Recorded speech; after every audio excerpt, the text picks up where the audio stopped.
السلام علیکم ورحمۃ اللہ وبرکاتہ۔ بسم اللہ الرحمن الرحیم، والصلاة والسلام علی رسولہ الکریم وعلی آلہ وصحبہ اجمعین۔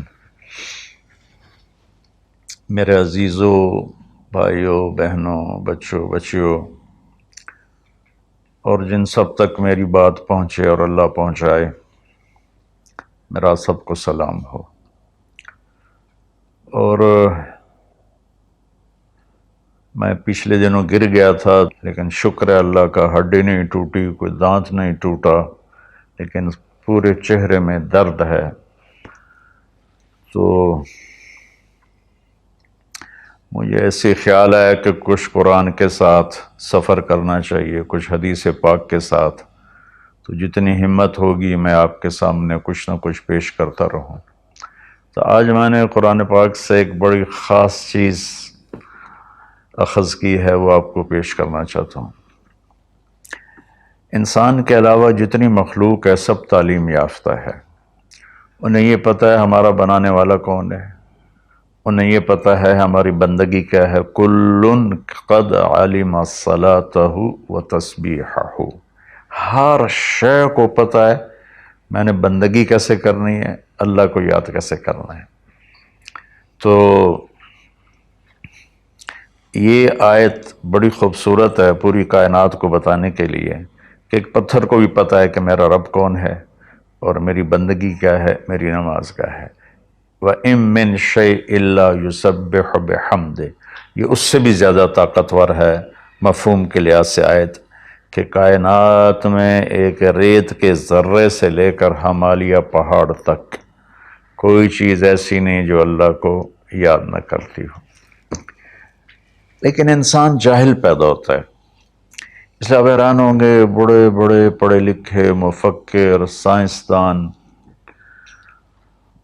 وہ ایتھیسٹ ہیں، ان کو یہ بھی نہیں پتا کہ ہمارا بنانے والا کون ہے، ہماری زندگی کا مقصد کیا ہے، ہماری زندگی کا راستہ کیا ہے۔ وَأَنَّ هَذَا صِرَاطِي مُسْتَقِيمًا، اللہ تعالیٰ نے فرمایا یہ ہے میرا بتایا ہوا سیدھا راستہ۔ کہاں سے ملے گا؟ قرآن سے ملے گا، اور تو کہیں سے بھی نہیں ملے گا۔ تو ہمیں سیکھنا پڑتا ہے، اور سیکھنے کے لیے سب سے پہلے قرآن ہے۔ ہم شوق رکھیں قرآن کے سیکھنے کا، قرآن کو پڑھنے کا، قرآن کا ترجمہ پڑھنے کا۔ 500 آیات کے علاوہ تو سب نصیحت ہے، تو بڑا اچھا لگے گا اگر آپ روزانہ کچھ قرآن کے لیے وقت مقرر فرما لیں۔ تو قرآن یہ بتاتا ہے کہ ہم دنیا میں کیوں پیدا ہوئے ہیں، ہمارا خالق کون ہے۔ واللہ خلقکم، تمہیں اللہ نے بنایا کس چیز سے؟ من تراب، مٹی سے بنایا۔ ایک میں نے اشارہ کر دیا کیوں بنایا ہے۔ وما خلقت الجن والانس الا لیعبدون، صرف اس لیے بنایا ہے کہ تم اللہ کے بندے بن کے چلو۔ اچھا، جتنی آسمانی کتابیں ہیں وہ زندگی کا مقصد بتاتے ہیں، خالق کا پتہ بتاتی ہیں۔ تو ساری آسمانی کتابوں کا خلاصہ قرآن پاک، اور قرآن پاک کا خلاصہ علماء کہتے ہیں سورہ فاتحہ ہے، اور سورہ فاتحہ کا خلاصہ ایاک نعبد، یا اللہ صرف تیری بندگی، صرف تیری بندگی، صرف تیری عبادت، صرف تیرے آگے سجدہ، اور کسی کے آگے نہیں۔ وَإِيَّاكَ نَسْتَعِينُ، اور یا اللہ صرف ہم تجھ سے مدد مانگتے ہیں، تیرے علاوہ ہم کسی سے نہیں مانگتے، یا اللہ صرف تجھ سے مدد مانگتے ہیں۔ ایاک نستعین، ایا کا پہلے آیا ہے، پہلے ادھر بھی ایا کا پہلے آیا ہے۔ اس میں یہ مطلب بتایا جا رہا ہے کہ یہ صرف اسی ایک اللہ کی عبادت ہے، اور صرف اسی ایک اللہ سے مانگنا ہے۔ عبد، عبادت عبد سے ہے کہ ہم اللہ کے بندے بن جائیں۔ تو ایک جگہ اللہ نے تعارف کرایا ہے کہ میرے بندوں، میں تمہیں بتاؤں کہ میرے بندے کون ہیں۔ ویسے تو سارے اسی کے بندے ہیں۔ وما خلقت الجن والانس، انسان جنات سب کو اللہ نے پیدا کیا، لیکن اللہ تعالیٰ فرماتا ہے کہ مجھ سے تعلق جن کا ہے اور جنہیں میں کہہ سکتا ہوں کہ یہ ہیں میرے بندے، تو وہ سورہ فرقان میں ہے صرف 12 باتوں کی، 12 باتیں جس مرد عورت میں ہوں گی اللہ اس پہ مہر لگائے گا کہ میرا ہے۔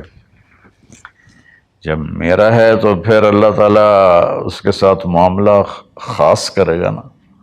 تو اللہ تعالیٰ کہتا ہے میرے بندو میرا دین تو بہت بڑا ہے، 12، یہ 5 انگلیاں 10 اور یہ 2 12 کہ 12 باتیں اپنے اندر پیدا کر لو،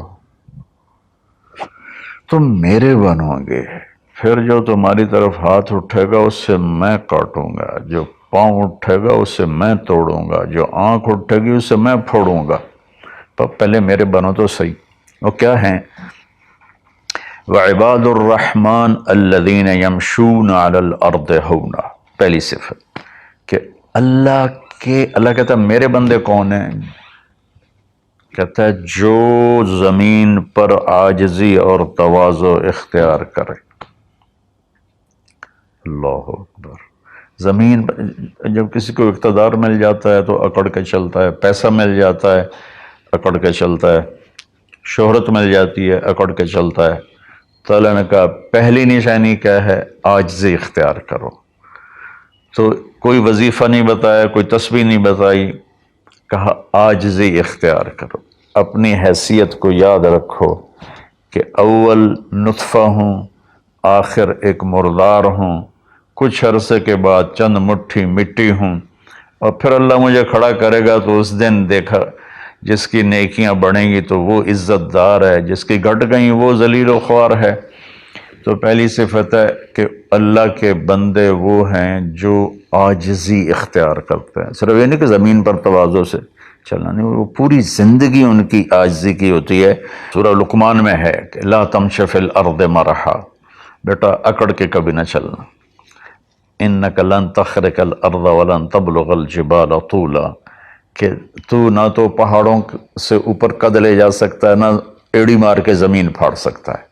تو ایک میں مختصر بیان کرتا ہوں تواضع، دوسری تواضع سے جڑی ہوئی بات ہے کہ تواضع کا پتہ کب چلے گا؟ وہ دوسری صفت ہے وَإِذَا خَاطَبَهُمُ الْجَاهِلُونَ قَالُوا سَلَامًا۔ سبحان اللہ۔ جب ان سے کوئی، یہاں جاہلون سے مراد ان پڑھ نہیں، جاہلون سے مراد ہے زیادتی کرنے والا۔ وَأَعُوذُ بِكَ مِنْ أَنْ أَجْهَلَ أَوْ يُجْهَلَ عَلَيَّ، یا اللہ میں پناہ چاہتا ہوں کوئی میرے اوپر زیادتی کرے یا میں کسی پر زیادتی کروں۔ یہاں جہالت سے مراد ہے زیادتی کرنے والا، بدتمیزی کرنے والا۔ تو وہ کیا کرتے ہیں؟ قالوا سلاما، وہ یہ نہیں کرتے کہ اس سے کتنے لوگ قطع تعلق مراد لیتے، باجی السلام علیکم، تو ڈرا ہو رے سا ڈرا ہو رے۔ تو میرا اللہ یہ نہیں کہہ رہا، میرا اللہ کہہ رہا جب ان سے کوئی غلط گفتگو کرتا ہے، غلط معاملہ کرتا ہے، بدتمیزی کرتا ہے، تو وہ آگے تمیز کے ساتھ بات کرتے ہیں، وہ غصے سے بپھر نہیں جاتے، وہ اس کے لہجے میں بات نہیں کرتے، وہ ٹھنڈے مزاج کے ساتھ اللہ اس کے رسول کو سامنے رکھ کر وہ بات کرتے ہیں۔ 2، تیسری فرمائی والذین یبیتون لربہم سجدا وقیاما، عبادت کو تیسرے نمبر پر لائے کہ میرے بندوں کی تیسری بڑی صفت یہ ہے کہ وہ رات کو اٹھتے ہیں اور مجھے یاد کرتے ہیں۔ اچھا، اب آج کل سستی کا زمانہ ہے، میرے نبی نے ایک حدیث سنائی تو وہ بہت بڑی خوشخبری ہے آپ کے لیے۔ جو عشاء کی نماز باجماعت پڑھ لے اور صبح کی نماز باجماعت پڑھ لے تو اس کی رات تہجد میں لکھی جائے گی۔ قربان جاؤں اپنے نبی کی رحمت پر اور ان کے رحمت للعالمین ہونے پر کہ میرے جیسا جو سر درد کا مریض ہے وہ رات کو نہیں اٹھ سکتا تو عشاء باجماعت پڑھ لے اور فجر باجماعت پڑھ لے، ساری رات عبادت ہے۔ باقی یہ تو ہے یعنی بالکل وہ 33 نمبر والا کام ہے، لیکن ہم پاس لوگوں میں شمار ہیں، اس صفت کے حقدار کہلائیں گے۔ باقی اصل وہ ہیں جو راتوں کو اٹھ کر یاد کرتے ہیں، ایک ہوک سی دل میں اٹھتی ہے، ایک درد جگر میں ہوتا ہے، ہم رات کو اٹھ اٹھ روتے ہیں جب سارا عالم سوتا ہے۔ تو عشق تو ایسی چیز ہے۔ ملحب کلام قد نزخرفہ ان المحبت قلب وہبناہ۔ محبت اسے نہیں کہتے کہ محبوب کو چکنی چپڑی باتیں کو، جی میں قربان جاؤں، میں صدقے جاؤں، میں واری جاؤں، آپ کے بغیر تو جی نہیں سکتا، باتوں سے نہیں کہ محبت ہے دل کو اس کے قدموں پہ نچھاور کر دو۔ بہت خوبصورت بات اللہ نے کی ہے۔ تو جو لوگ ماشاءاللہ راتوں کو اٹھتے ہیں ان کو مبارک ہو، لیکن ہمارے جیسے کمزور بھی اس فضیلت میں ہیں۔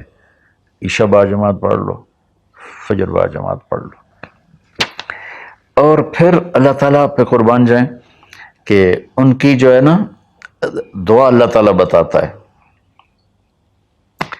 والذین یقولون ربنا اصرف عنا عذاب جہنم ان عذابها کان غراما۔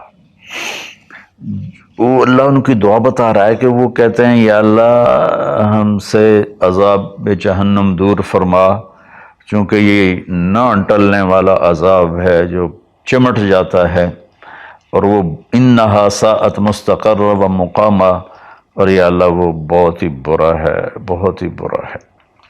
تو تہجد اور دعائیں، دعا بہت بڑی طاقت ہے، بہت بڑی طاقت ہے، بہت بڑی طاقت۔ ہم نے دعا ایسے ہی بنائی ہوئی ہے، فرض نماز کے بعد مولوی صاحب رٹے رٹائے جملے بولتے ہیں، ہم پیچھے آمین کہتے ہیں۔ دعا وہ ہے جو آپ تنہائی میں اللہ کے سامنے گڑ گڑا کر بولتے ہیں۔ میرے نبی نے فرمایا اللہ کے سامنے روو، اچھا اگر علم تبکو فتباکو، اچھا اگر تمہیں رونا نہیں آتا نا تو رونے کی شکل بنا لو۔ چوتھی چیز بتاتے ہیں، والذین یقولون ربنا اصرف عنا عذاب جہنم ان عذابها کان غراما انہا ساءت مستقرا و مقاما۔ یا اللہ جہنم سے بچانا اور جہنم کے عذاب سے بچانا، وہ اللہ آپ پہ ہی معاف کرے گا۔ یہ ہمارے اب تو عام ماحول میں جی اللہ آپ پہ ہی معاف کرے گا، اللہ بڑا غفور الرحیم ہے، اللہ آپ پہ ہی معاف کرے گا۔ تو میں تو اپنے ماحول میں بات کرتا ہوں اپنے عزیز رشتہ داروں سے کہ اللہ آپ پہ ہی کپا کٹ دے گا، سپرے نہ کرو، پانی نہ لاؤ، کھاد نہ دیو، آپ بہے کوئی بی پا دیو، اللہ آپ پہ ہی کٹ دے گا۔ لے جی مولانا صاحب کہیں گل نہ کریں دیو، بھلا کدی پانی تے کھاد تے سپرے تو بغیر بھی کاشا ہوئی۔ تو اللہ یہی کہہ رہا ہے کہ ڈرو مجھ سے اس جہنم کے عذاب سے اور اس سے بچاؤ کا راستہ اختیار کرو۔ پانچویں بات کیا ہے؟ والذین اذا انفقوا لم یسرفوا ولم یقتروا وکان بین ذلک قواما۔ بہت اعلیٰ چیز ہے، معیشت کو، اکانومی کو بہت خوبصورت انداز میں بتایا کہ میرے خاص بندے وہ ہیں، دیکھو اللہ نے دنیا کا بھی بیچ میں ڈالا۔ اللہ والے دنیا کو نہیں دیکھتے، اللہ والے چٹائیوں پہ سوتے ہیں، اللہ والے بادشاہوں سے نہیں ملتے ہیں، اللہ والوں کے پاس جایا جاتا ہے، اللہ والے کسی کے پاس نہیں جاتے ہیں۔ ارے سب سے بڑے اللہ والے تو نبی ہیں، اللہ نے فرعون کے پاس بھیجا موسیٰ علیہ السلام کو، اور کائنات کی افضل ترین ہستی اللہ کے بعد میرے نبی ہیں، ابو جہل کے پاس بھیجا۔ تو یہاں ان کی معیشت کو بتایا جا رہا ہے کہ میرے بندے وہ ہیں جتنا ہم نے ان کو دیا ہے اس سے بڑھ کر خرچ نہیں کرتے۔ قرضے اٹھا لیے، شادی آ گئی، اس پر مجھے ایک بتا رہا تھا ساتھی کہ ایک آدمی نے اپنے بچے کی شادی کی تو 40 لاکھ کی آتش بازی چھوڑی۔ یہ اللہ اس سے منع کر رہا ہے کہ میرے بندے وہ ہیں کہ جو ایسے نام و نام 40 لاکھ روپے کو آگ لگا دی، اس 40 لاکھ روپے پر کتنے غریب بچیوں کی شادیاں ہو جاتی، کتنے مریضوں کا علاج ہو جاتا۔ وَلَمْ يَقْتُرُوا، دوسری بات ہے کہ جتنا دیا ہے اس سے اوپر نہیں جاتے کہ قرضوں میں چلے جائیں، اکانومی برباد ہوگی۔ اور وَلَمْ يَقْتُرُوا، اور جتنا دیا ہے اس سے کم بھی خرچ نہیں کرتے، کنجوس نہیں ہوتے، بخیل نہیں ہوتے، لالچی نہیں ہوتے۔ یہ چیز بھی اکانومی کو ہٹ کرتی ہے کہ بس جوڑتے جاؤ اور اس کو آگے بڑھاؤ نہیں، اس کو آگے دو نہیں۔ تو اللہ تعالیٰ پہ قربان جاؤں، اس نے خاص طور پر ہمارے معاشرے میں اللہ والا وہ سمجھا جاتا ہے جس کو دنیا کی خبر ہی کوئی نہ ہو، اور اللہ والا وہ ہوتا ہے جو بس مسلح پہ بیٹھا رہتا ہے۔ اور اللہ تعالیٰ یہاں ان کی اکانومی کو بتا رہا ہے کہ وہ کام کرتے ہیں، کاروبار کرتے ہیں، وہ تجارت کرتے ہیں، وہ زراعت کرتے ہیں، وہ حکومت کرتے ہیں۔ ابو بکر سے بڑھ کے اللہ والا کون ہوگا؟ خلفائے اربعہ سے بڑھ کے اللہ والا کون ہوگا؟ تو وہ اپنے خرچ کو بیلنس کرتے ہیں۔ کل پرسوں ایک ساتھی بات کر رہا تھا، اصحاب صفہ تو چٹائیوں پہ بھوکے لیٹے رہتے تھے۔ یہ شروع کی باتیں ہیں۔ عبد الرحمن بن عوف ٹاپ 10 صحابہ میں ہیں، ٹاپ 10 صحابہ میں۔ جب ان کا انتقال ہوا تو ان کی 4 بیویوں کو جو 1/8 ملا وہ 48,000 دینار تھے، تو آج کے لحاظ سے وہ 12 ارب روپیہ بنتا ہے۔ جس آدمی کا 1/8 12 ارب ہو تو پورا کتنا ہوگا؟ اور 10,000 بکریاں، 1,000 اونٹ، 1,000 گھوڑے، اور شام، عراق، مصر، حجاز میں زمینیں، جائیدادیں، باغات۔ یہ تو پھر اللہ والی کوئی نہیں، اور اللہ کا نبی کہہ رہا ہے یہ ابو بکر جنتی، عمر جنتی، عثمان جنتی، علی جنتی، طلحہ جنتی، زبیر جنتی، عبد الرحمن بن عوف جنتی، اور ابو عبیدہ بن جراح جنتی، سعد بن ابو وقاص جنتی، اور سعید بن زید جنتی۔ یہ سب بڑے، 4 تو ویسے ہی حکمران ہیں، خلفاء ہیں، اور حضرت زبیر کے 1,000 غلام تھے جو ان کی کھیتی باڑی اور تجارت کو سنبھالتے تھے، اور حضرت طلحہ کے امپورٹ ایکسپورٹ کے لیے بحری جہاز چلتے تھے۔ سعد بن ابی وقاص کا وہ مدینے کی جنوب کی طرف وادی عقیق ہے، جو آج کے زمانے کا ڈیفنس کہہ لیں، وہاں ان کا سرخ پتھر کے سے بنا ہوا محل تھا۔ تو چونکہ پوری سیرت ہمارے سامنے نہیں، تو بس وہ ایک ہی چیز دیکھتے ہیں کہ بس یہ اللہ والے تو پھٹے کپڑے ہوتے ہیں، اللہ والے تو کسی سے ملتے ہی نہیں، اللہ والوں تو ستو پھانک کے زندگی گزار لیتے ہیں۔ جب اللہ نے صحابہ کو مال دیا تو عثمان رضی اللہ تعالی عنہ کہنے لگے اپنی بیوی نائلہ کے لیے میں نے چادر خریدی ہے 300 دینار میں، 300 دینار میں، جو 7.5 کروڑ روپیہ بنتا ہے، اور کہہ رہے ہیں کہ پتہ نہیں اسے پسند آئے گی کہ نہیں آئے گی۔ تو ہم بیچ میں دنیا کو نکال نہیں سکتے، یہ بڑی غلط تعبیر ہے اسلام کی۔ اس کے بعد کیا ہے ان کی صفت؟ 3 کٹھی بتائی ہیں، 6، 7، 8۔ میں آپ کو 5 بتا چکا ہوں۔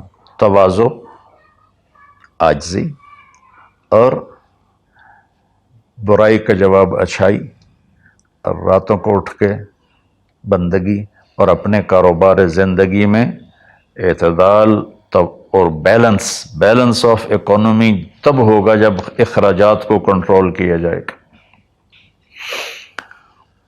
وہ ایک آدمی مجھے ملنے آیا تو کہنے لگا یہ اتنے کروڑ کی گھڑی، اور ہمارے پاس گھڑیوں کا ڈھیر ہے، کروڑوں روپے، ہر گھڑی کی قیمت کروڑوں روپے ہے۔ یہ تو نادانی کی بات ہے، نہ کہ کوئی فخر کی بات ہے۔ پھر اللہ تعالیٰ نے بتایا 3 صفتیں کٹھی بیان فرمائیں، وہ کیا ہیں؟ والذین لا يدعون مع اللہ الہا آخر، جو توحید کا جام پیتے ہیں اور اللہ کے سوا کسی کو اس کا شریک نہیں ٹھہراتے۔ دوسرا کیا ہے؟ وَلَا يَقْتُلُونَ النَّفْسَ الَّتِي حَرَّمَ اللَّهُ إِلَّا بِالْحَقِّ، جو ہمارے علاقے میں خاص طور پر جو قتل کی دشمنیاں ہیں، اور اپر پنجاب میں جو قتل کی دشمنیاں ہیں، گجرانوالہ کے ارد گرد، گجرات کے ارد گرد خاندانوں کے خاندان تباہ ہو کے، اور ایسی سرحد اور بلوچستان کے قبیلوں کے قبیلے تباہ ہو گئے، اور نمازی 5 وقت کے، اور میرا اللہ کہتا ہے جو کسی کو قتل نہیں کرتا سوائے حق ہے۔ حق ہے، کوئی زانی پکڑا جاتا ہے اور شادی شدہ ہے اور 4 گواہ اس پہ لگ جاتے ہیں، اب اس کو قتل کرو۔ اور کوئی جنگ ہے کفر اور اسلام کی، جب اس جنگ میں جب سامنے آئے لڑائی کرنے والا اسے قتل کرو۔ لیکن جیسے آج کل ہمارا ماحول ہے، قتل قتل قتل قتل، بھائیو اللہ کہہ رہا ہے جو میرے بندے ہیں نا وہ کسی کو ناجائز قتل نہیں کرتے۔ تیسرا کیا فرمایا؟ وَلَا يَزْنُونَ، زنا نہیں کرتے۔ زنا کیسے پھیلتا ہے؟ بے حیائی سے، جو چند دن پہلے میں نے بات کی تھی، تو کچھ لوگوں نے برا منایا، باقی تو اکثر نے ایکسیپٹ کیا، زنا بے حیائی سے پھیلتا ہے۔ اللہ کہتا ہے قُلْ لِلْمُؤْمِنِينَ يَغُضُّوا مِنْ أَبْصَارِهِمْ وَيَحْفَظُوا فُرُوجَهُمْ، ایمان والوں سے میرے محبوب کہو کہ آنکھیں نیچی رکھیں اور زنا سے اپنے آپ کو محفوظ رکھیں۔ سیم آیت وَقُلْ لِلْمُؤْمِنَاتِ يَغْضُضْنَ مِنْ أَبْصَارِهِنَّ وَيَحْفَظْنَ فُرُوجَهُنَّ، اور ایمان والی عورتوں سے کہہ دو کہ اپنی نظریں نیچی رکھیں اور اپنے آپ کو اس فحاشی اور بدکاری سے بچائیں۔ انسان جذبات کا پتلا ہے، اس کے سامنے جب بے حیائی ہوگی تو وہ یقیناً اس کے غلط جذبات ابھریں گے۔ اس لیے میرے اللہ نے، میرے نبی نے ہمیں ایک پاکیزہ اور حیا والی شریعت عطا فرمائی، اور اللہ کا فضل ہے امت کے اندر کہیں حیا چھپا ہوا ضرور ہے۔ خاص طور پر میں اپنے ان بھائیوں سے کہوں گا جو شادی کرنے کے بعد بھی الگ عورتیں رکھی ہوتی ہیں، اللہ کی قسم میں بڑے دکھ اور شرم کے ساتھ یہ بات کر رہا ہوں، کوئی میں ہٹ نہیں کر رہا ہوں، کہ میرے بھائی جو شادی کر کے بھی اور عورتوں سے تعلق رکھتے ہیں، اور اس سے بھی گری ہوئی بات ہے میری بہنیں جو شادی کے بعد بھی غیر مردوں سے تعلق رکھتی ہیں، یہ ہے ہمارے معاشرے میں، اللہ اس سے ہمیں بچائے۔ تو پھر آگے اللہ کہتا ہے اگر تم نے یہ کام کیا وَمَن يَفْعَلْ ذَلِكَ، اگر تم یہ تینوں کام کرو گے، زنا کرو گے، قتل کرو گے، شرک کرو گے، يَلْقَ أَثَامًا، بہت بڑا گناہ ملے گا، يُضَاعَفْ لَهُ الْعَذَابُ يَوْمَ الْقِيَامَةِ، بہت بڑا عذاب ہوگا، وَيَخْلُدْ فِيهِ مُهَانًا، اور ہمیشہ اس میں رہنا پڑے گا۔ لیکن إِلَّا مَن تَابَ، سوائے اس کے جس نے توبہ کر لی، وَآمَنَ، اور ایمان لایا، وَعَمِلَ صَالِحًا، اور اس نے اچھے عمل اختیار کیے۔ اب آگے خوشخبری سننا، اللہ یہ نہیں کہہ رہا اللہ ان کو معاف کر دے گا، اللہ کہہ رہا فَأُولَٰئِكَ يُبَدِّلُ اللَّهُ سَيِّئَاتِهِمْ حَسَنَاتٍ وَكَانَ اللَّهُ غَفُورًا رَحِيمًا۔ اللہ تعالیٰ فرما رہے ہیں کہ ہائے ہائے، اگر تم توبہ کر لو گے نا، ایمان لے آؤ گے، اچھے عمل کرو گے، تو میں صرف تمہیں معاف نہیں کروں گا، تمہاری برائیاں مٹا کے وہاں نیکیاں لکھ دوں گا۔ واہ قربان میرے مولا، کہتے معاف نہیں کروں گا، معاف بھی کروں گا اور تمہارے گناہوں کی جگہ نیکیاں لکھ دوں گا۔ یا اللہ ایسا کیوں کرو گے؟ کہ اس لیے کہ میں غفور الرحیم ہوں۔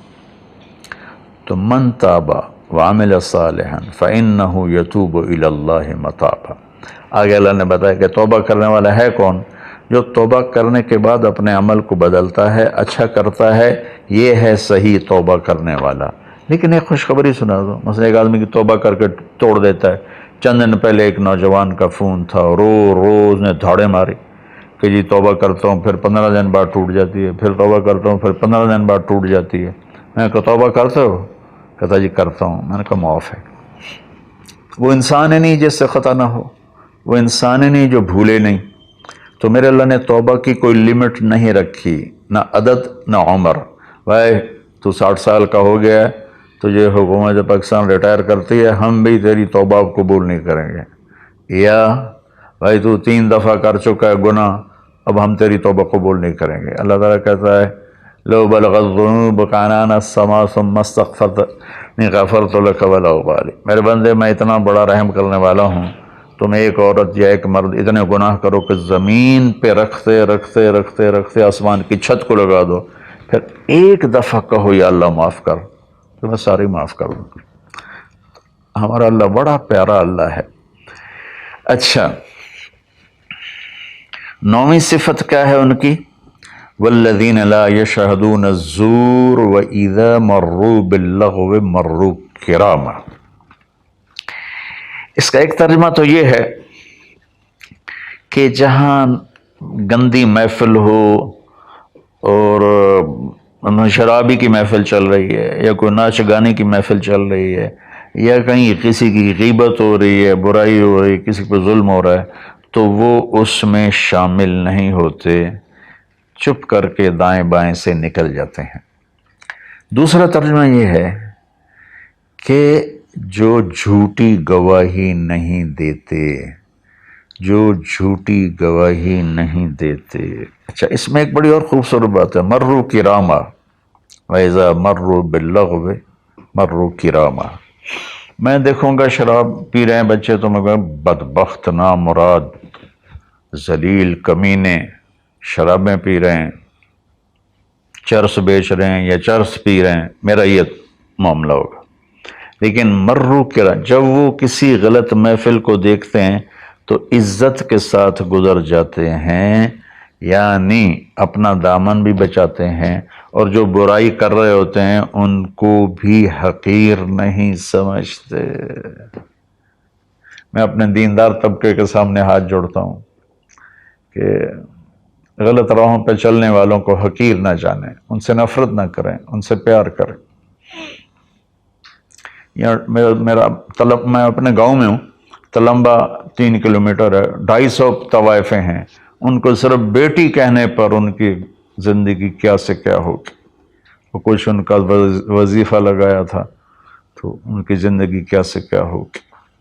تو بھائی کسی کو حقیر نہ جانو، کسی سے نفرت نہ کرو، چاہے کوئی غیر مسلم ہے، چاہے کوئی مسلم ہے لیکن تمہارے عقائد کے خلاف ہے، یا تمہارا جھگڑا ہے، تمہاری لڑائی ہے، یا وہ زانی ہے، شرابی ہے، جواری ہے، نفرت نہ کرو، نفرت نہ کرو، نفرت نہ کرو۔ اور 10ویں ہو گئی وَإِذَا مَرُّوا بِاللَّغْوِ مَرُّوا كِرَامًا، کہ وَالَّذِينَ إِذَا ذُكِّرُوا بِآيَاتِ رَبِّهِمْ لَمْ يَخِرُّوا عَلَيْهَا صُمًّا وَعُمْيَانًا۔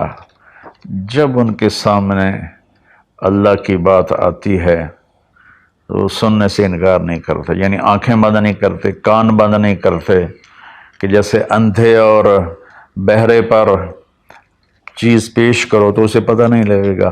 تو میرا اللہ کہہ رہا ہے کہ جب ان کے سامنے میری بات آتی ہے، میرا قرآن آتا ہے، میرے نبی کا فرمان آتا ہے، تو اندھے بہرے نہیں ہوتے بلکہ غور کر کے سنتے ہیں، غور کر کے سنتے ہیں۔ تو اللہ ایک ان کی صفت یہ بتا رہے ہیں کہ وہ اللہ کا کلام سنتے ہیں تو تاثر لیتے ہیں اور اپنے آپ کو بدلتے ہیں، اور اپنے گناہوں پر باقی نہیں رہتے بلکہ اپنے آپ کو توبہ کرتے ہیں اللہ کے سامنے، پھر جب توبہ ٹوٹ جائے پھر رو دھو کے توبہ کرتے ہیں۔ 11 12ویں صفت کیا ہے؟ سبحان اللہ، واہ جی واہ۔ اللہ والوں کو تو بیوی بچوں کی بھی پرواہ نہیں ہوتی، اللہ والوں کے گھروں میں تو فاقے ہوتے ہیں۔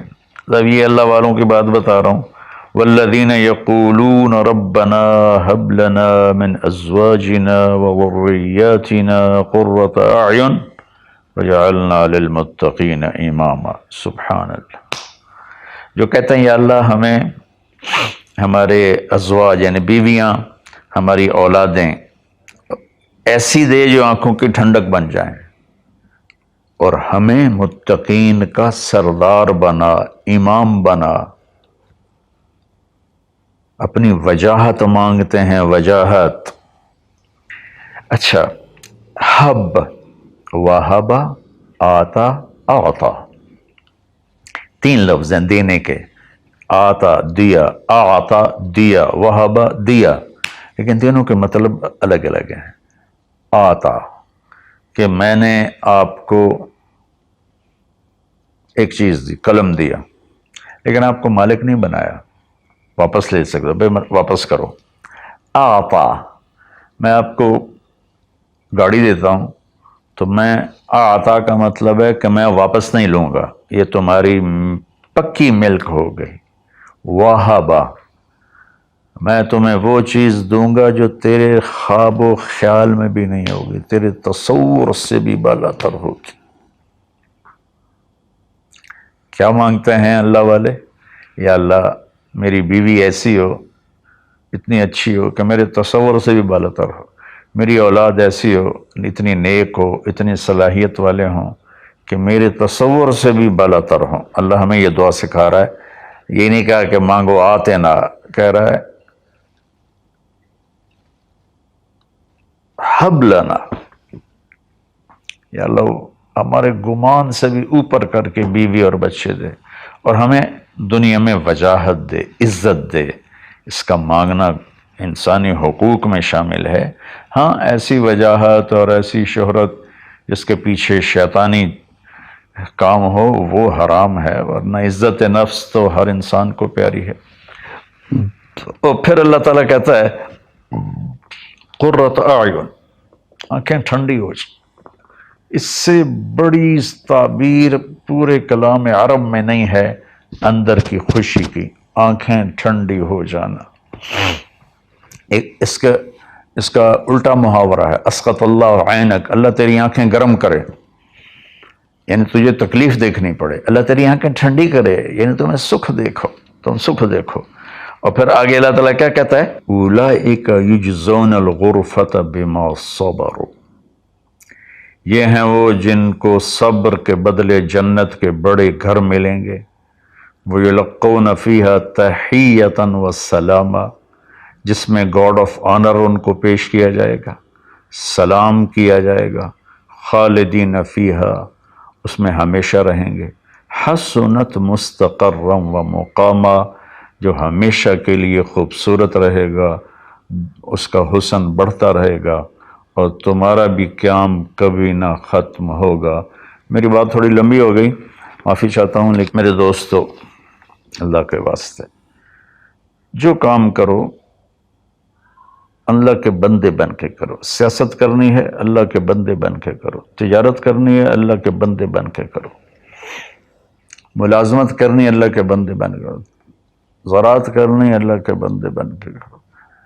اللہ تعالیٰ مجھے بھی ان 12 صفات کا عمل کرنے والا بنائے اور آپ کو بھی۔ السلام علیکم۔